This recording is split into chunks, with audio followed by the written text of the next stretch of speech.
लेकर क्या कहना आपका? देखो, हमने तो विधानसभा चुनाव से पहले भी यही कहा था, ना मोदी चाहिए ना शाह चाहिए, बाड़मेर की लाडली प्रियंका चौधरी चाहिए।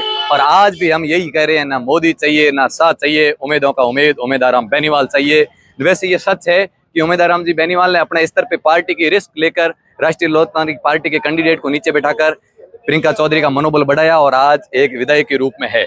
वैसे मैं तो प्रियंका जी को कहना चाहता हूं कि आपका फर्ज है, उस विपदा के समय जिस भाई ने साथ निभाया था, आज पुनः उसी भाई का साथ निभाने का वक्त आ चुका है।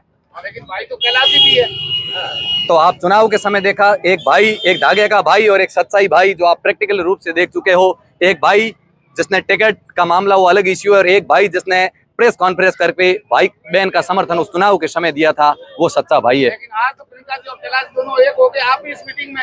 मैं तो मीटिंग में तो वैसे सब आए हैं। पहले वाली मीटिंग भी जैसे प्रियंका जी को केवल भारतीय जनता पार्टी के लोगों ने वोट नहीं दिया था, उस समय कांग्रेस के भी लोग थे। और कुछ वैसे ऐसे लोग होते हैं जो हमेशा कैंडिडेट देख के वोट देते हैं, वो कभी पार्टी पे निर्भर नहीं रहते हैं। वो गंगाराम जी के परिवार के पीछे प्रियंका जी से जुड़े, कुछ हनुमान बेनीवाल और उमेदवार राम जी के समर्थन की वजह से काफी राष्ट्रीय लोकतांत्रिक पार्टी के कार्यकर्ता भी प्रियंका जी के साथ जुड़े।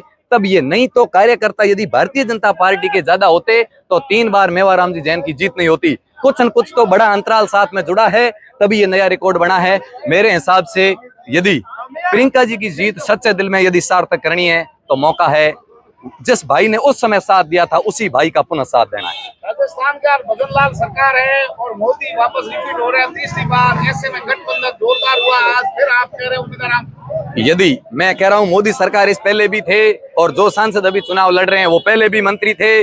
बाड़मेर की जनता से पूछ लीजिएगा, कले में कितने पैसे आए, भर भर के कितनों के बैंक के खाते फट चुके हैं, उनसे पूछ लीजिएगा। तो फिर वही बात है। इसलिए यहाँ का लड़ने वाला मजबूत, आप हनुमान बेनीवाल को देख लीजिए, जो एक ही था, कोई पार्टी का नहीं था, लेकिन जिस लड़के ने लड़ाई लड़ी आज राजस्थान पूरा गर्व महसूस कर रहा है। तो ऐसे ही उम्मीदवार राम जी चुनाव लड़ रहे हैं। मेरे हिसाब से तो ये ताल ठोक देनी चाहिए और जनता को समझ लेना चाहिए कि उम्मीदवार राम सच्चाई में दिल्ली में जाकर लड़ाई लड़ेंगे। कांग्रेस में लाए, प्रभा चौधरी बीजेपी में चली गई, आपके लोग तो भाग रहे हैं। भागना इतना मायना नहीं है। उम्मीदवार राम जी का जनाधार और कांग्रेस पार्टी जो हमेशा, जिस पार्टी की स्थापना का आप देखो, कांग्रेस पार्टी की स्थापना एक देश को आजाद कराने से, शोषित वंचित पीड़ित की आवाज उठाने के लिए मंच बनी थी पार्टी, और आज भी बड़ी, जिसके अंदर हेमाराम जी जैसे वरिष्ठ और समझदार लोग जो उम्मीदवार राम जी को कांग्रेस पार्टी में लाई। और मेरे हिसाब से मैं सिर्फ ये बात करना चाहता हूँ, जैसे आज की मीटिंग का दायरा देखे तो प्रियंका जी चौधरी ने जिस प्रकार कैलाश जी को समर्थन दिया, ये प्रियंका जी की निजी राय है। लेकिन कार्यकर्ता जिस समय जो प्रियंका जी के साथ थे, वो कार्यकर्ता तो वैसे उमेश जी के साथ चले जा चुके हैं। अब प्रियंका जी ने फैसला लिया तो लिया, लेकिन लोग तो वोट देने का फैसला आज से 5 दिन पहले कर चुके हैं। खुद भाजपा में जा रहे हैं, ऐसे कयास है। मैं इतना ही बड़ी राजनीति जानता नहीं हूं। मैं बाड़मेर विधानसभा की कह रहा हूं कि प्रियंका जी को फैसला उमेश जी के पक्ष में लेना था। आरएलपी और कांग्रेस में बहुत सारे फूफा बन के घूम रहे हैं, अमीन खान को मजबूर करके लाए हैं, और साले मोहम्मद ने मंच अभी तक साझा नहीं किया।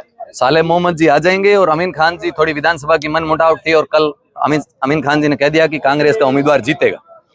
आप प्रियंका जी का समर्थन कैलाश जी और दोनों एक हो गए, आप प्रियंका जी के कार्यकर्ता है, फिर आप कैलाश जी के साथ नहीं जा रहे, आपका मतलब ये है? इसका मतलब ये है कि प्रियंका जी के साथ हम क्यों आए, क्योंकि प्रियंका जी गंगाराम जी की राजनीति को आदर्श में स्थापित करना चाहती थी। वो जो 15 साल से संघर्ष कर रही थी, उसका टिकट करना हम सब के लिए एक हृदय के अंदर आग की तरह बबूल हो चुका था। आज वही उस स्थिति में उम्मीदवार राम जी 2 बार चुनाव हार चुके हैं, सहानुभूति है, सरल व्यक्तित्व के धनी है। आज की मीटिंग किस रूप में ले रहे हैं? प्रियंका जी और कैलाश जी की जो मीटिंग हुई है, समझौता हुआ है, आप कितना लाभ मानते हैं? जनता ने पहले ही डिसाइड कर चुकी वोट किसको देना है। क्या डिसाइड किया?